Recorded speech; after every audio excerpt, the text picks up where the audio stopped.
ఇవాళ అనుకోకుండా ఒక ఒక మంచి వ్యక్తిని, ఒక గొప్ప ఆయన్ని కలిశాను. ఆయన పేరు వెంకటాచార్య గారు.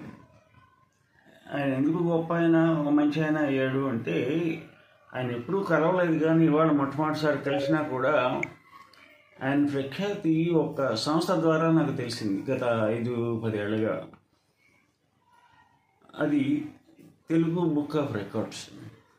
ఈ తెలుగు బుక్ ఆఫ్ రికార్డ్స్ అని ఏమిటా అని చెప్పేసి 5-6 ఏళ్ల క్రితం ఎప్పుడో చూస్తే, వాళ్ళు చేసే పని మనం గిన్నిస్ బుక్ అని అనకూడదు, గిన్నిస్ బుక్ ఆఫ్ రికార్డ్స్తో పోల్చకూడదు, కానీ తెలుగు వారికి సంబంధించినంత మటుకు ఒక కళారూపాలకు కానీ, ప్రజ్ఞావంతులకు కానీ, కవులు పండితులు రచయితలకు కానీ ఏ దేశంలో ఉన్నా కూడా వాళ్ళ ప్రతిభను గుర్తిస్తూ ఒక ప్రతిష్టాత్మకమైనటువంటి బుక్ ఆఫ్ రికార్డ్స్ అనేటువంటి దాంట్లో స్థానం కల్పించి వాళ్ళని ప్రోత్సహించేటువంటి చాలా గొప్ప ఆలోచనతో వెంకటాచార్య గారు మొదలుపెట్టిన ఈ సంస్థ ఎవరికి ఇంతవరకు ఆ బుక్ ఆఫ్ రికార్డ్స్లో స్థానం కలిగిందో చూస్తే ఆశ్చర్యపోతారు.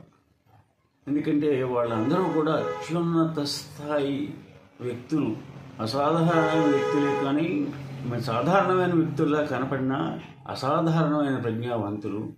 వారికి ఇవ్వవలసినటువంటి గుర్తింపు ఏదో శాలువా కప్పేసి చెక్కముక్క ఇచ్చేసి కాకుండా ఒక శాశ్వత స్థానాన్ని కలిగించే వరల్డ్ రికార్డ్ స్థాయి బుక్ ఆఫ్ తెలుగు రికార్డ్స్ అన్న దాంట్లో వెంకటాచార్య గారు స్థానం కల్పించడం, ఆయన్ని ఇవాళ కలుసుకోవడం నాకు చాలా సంతోషంగా ఉంది. నమస్కారం.